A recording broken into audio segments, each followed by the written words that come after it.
Ikhwani rahimakumullah. Tentunya dalam menjalani hidup itu bukan untuk dipikiri tapi dijalani. Bukan berarti kemudian mulus. Dalam menjalani hidup, namanya juga manusia. Menjalani hidup pasti ada musuh. Nggak mungkin nggak punya musuh. Lantas siapa musuhnya? Jangan salah. Jangan menganggap manusia itu musuh. Karena manusia itu semuanya bersaudara. Semuanya kalau ditanya, kamu anak cucu siapa? Kami Bani Adam, anak cucu Adam. Semuanya saudara. Ya, manusia itu semuanya bersaudara. Memang tingkat persaudaraannya beda-beda.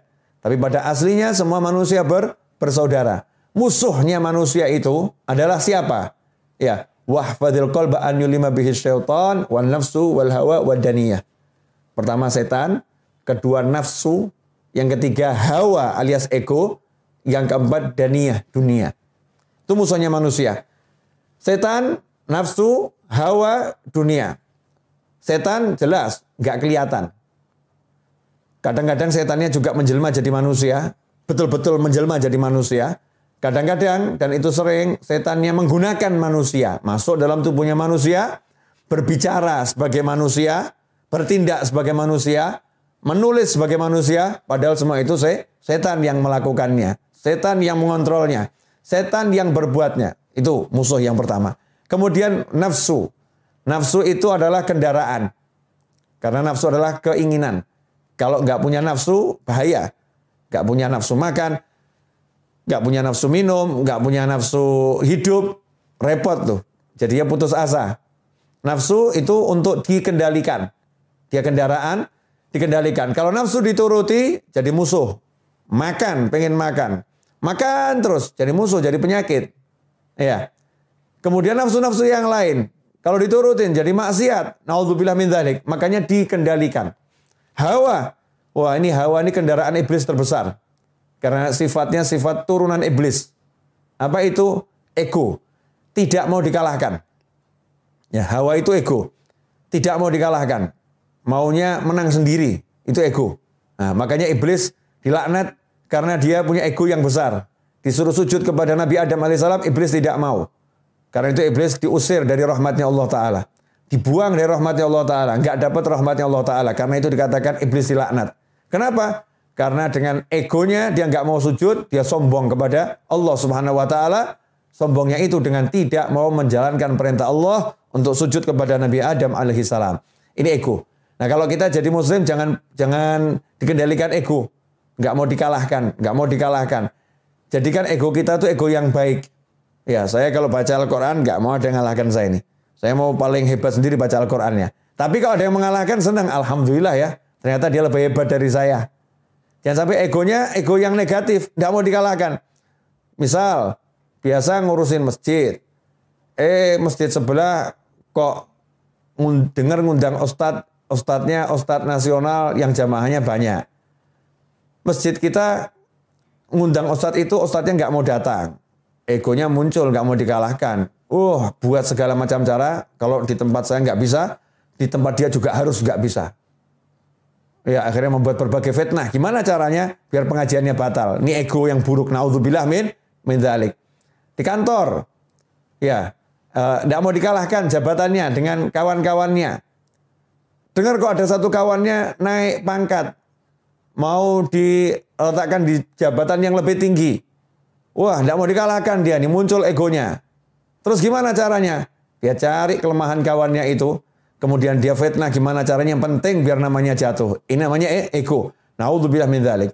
Kemudian dunia, masya Allah, segala sesuatu selain Allah Ta'ala. Ini tidak boleh ada dalam hati kita. Mau istri, mau anak, mau suami, ya siapapun selain Allah nggak boleh ada dalam hati. Bolehnya masuk hati harus lewat Allah Subhanahu Wa Ta'ala. Harus bismillah, harus ada Allahnya. Anak ada dalam hati karena Allah. Mencintainya karena Allah. Menyayanginya karena Allah. Makanya begitu anaknya nggak mau sholat, orang tuanya harus marah. Ya, orang tua harus marah. Nah, itu namanya karena Allah Subhanahu Wa Ta'ala. Pasangan hidup, istri. Istri kalau menghalangi suami untuk bakti sama orang tuanya, suaminya harus marah. Tidak bisa. Saya tidak bisa mencintaimu mirip orang tua saya. Apalagi lebih. Mirip saja nggak bisa. Nomor satu, cinta saya harus orang tua saya. Begitu Allah saya ngajarin saya. Begitu Allah saya perintahkan saya.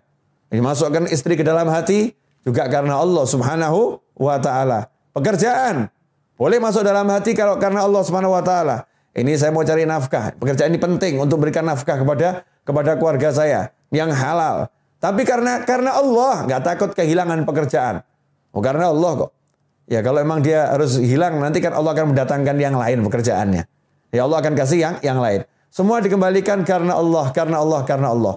Kalau udah punya seperti itu menghadapi manusia model apapun, hidup untuk dijalani. Ketemu yang seperti apapun, yang penting pasang niat yang baik, pasang niat yang besar, kemudian jalani tanpa harus difikiri. Nanti gimana ya? Kira-kira saya bisa dapat rezeki besar nggak ya? Kira-kira nanti saya dipecat nggak ya? Nanti lagi yang dibicarakan. Nggak usah bahas nanti, sekarang kamu syukuri, sekarang kamu nikmati.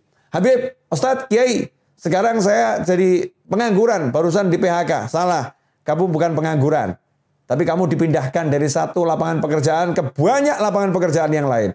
Tadinya kamu cuma kerja di satu kantor, sekarang kamu di PHK, berarti kamu punya kantor unlimited. Karena kamu bisa buat kantor model apapun. Ya jadi masalah, kamu mau nggak? Ya, kamu mau atau tidak? Kamu menganggap dirimu pengangguran atau dirimu adalah orang yang punya kesempatan kerja lebih besar? Terserah, itu pola pikir kita masing-masing. Mau mikir yang benar atau mikir yang salah. Kalau udah bisa gitu, enak itu. Dimanapun kita hidup yang ada adalah asyik.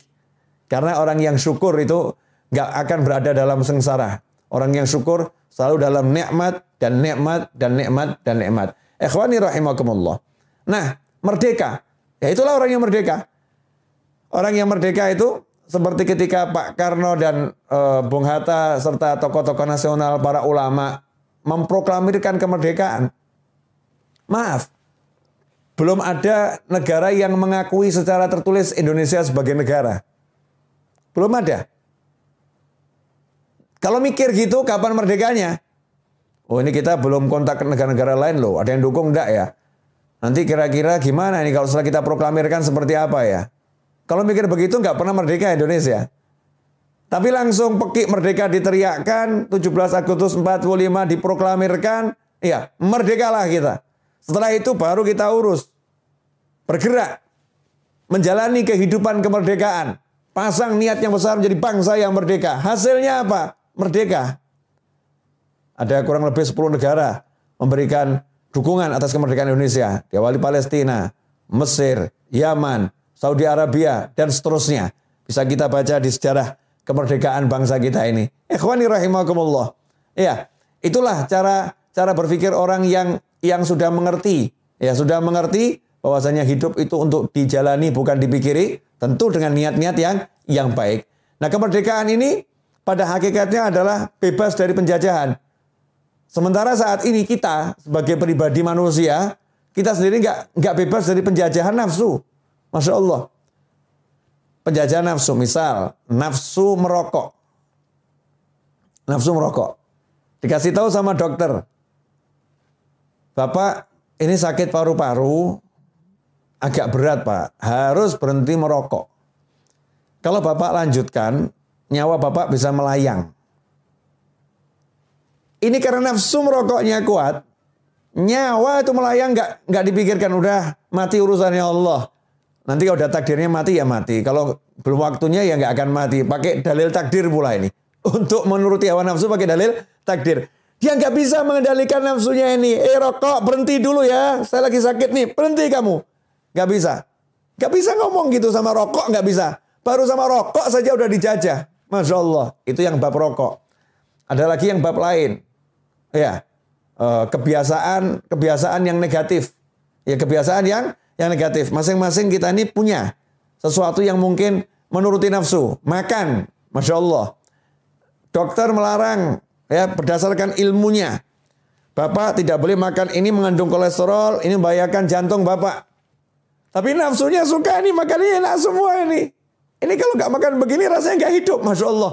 Nggak makan begini rasanya nggak hidup, nafsunya itu. Ini kalau diturutin, nggak berhenti dari makanan macam-macam tadi, maka akan jadi sakit yang semakin parah dan akan menghilangkan nyawa. Na'udzubillah min dzalik. Muslim yang merdeka, dia bisa katakan sama nafsunya, stop dulu ya, sampai kondisi saya itu sudah betul-betul baik.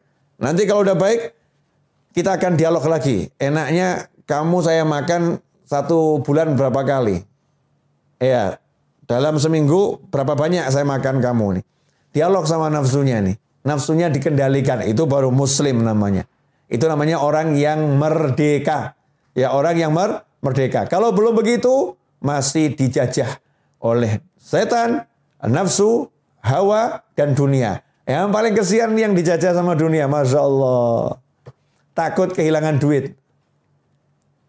Takut kehilangan pekerjaan. Gara-gara takut kehilangan pekerjaan, disuruh melakukan yang haram apapun dijalani. Daripada saya kehilangan pekerjaan, nyerempet haram dikit gak jadi masalah. Masya Allah. Nyerempet yang haram dibilang gak jadi masalah. Na'udzubillah min dzalik. Gara-gara takut kehilangan pekerjaan, jelas-jelas ibunya di desa memanggil, nak pulang, temanin ibu. Ibu sudah tua. Ibu gak mau meninggal sendirian. Pulang kamu nak, temanin ibu. Dia katakan, maaf bu, saya gak bisa pulang. Kalau saya pulang saya dipecat dari kantor. Takut kehilangan kantor. Gak takut kehilangan ibu dan ridho Allah subhanahu wa ta'ala. Masya Allah. Ini dijajah yang luar biasa oleh yang namanya dunia. Ikhwani rahimakumullah. Dunia ini bisa menjelma menjadi macam-macam bentuk. Ya, macam-macam bentuk. Segala sesuatu selain Allah yang ada dalam hati, mengalahkan Allah, mengalahkan aturannya Allah, itulah dunia. Ya, itulah dunia. Sekarang pilihan ada di tangan kita. Kita mau jadi manusia yang merdeka atau manusia yang terjajah. Kalau mau jadi manusia yang merdeka dan setiap muslim harus jadi orang yang merdeka, maka kita harus berjuang. Ya, jihadun wa niyah. Berjuang melawan nafsu. Berjuang melawan ego. Berjuang melawan syaitan. Berjuang melawan dunia. Caranya, ya dengan melaksanakan perintah Allah. Belajar setiap hari. Cari ilmu terus tanpa henti. Nabi Musa pun gak pernah berhenti cari ilmu.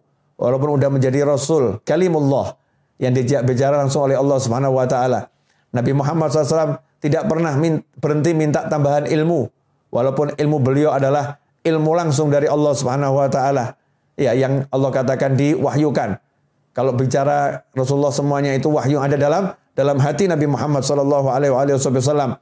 Rasul masih suruh minta terus sama Allah. Wa qur rabbi zidni ilma. Ya Allah, berilah aku tambahan ilmu. Ikhwani rahimakumullah. Karena itu dalam mengisi kemerdekaan dan mengisi sisa-sisa waktu yang kita miliki dalam perjalanan hidup sampai nanti akhir usia, maka tidak ada yang lebih baik daripada mengisinya dengan ilmu dan amal soleh.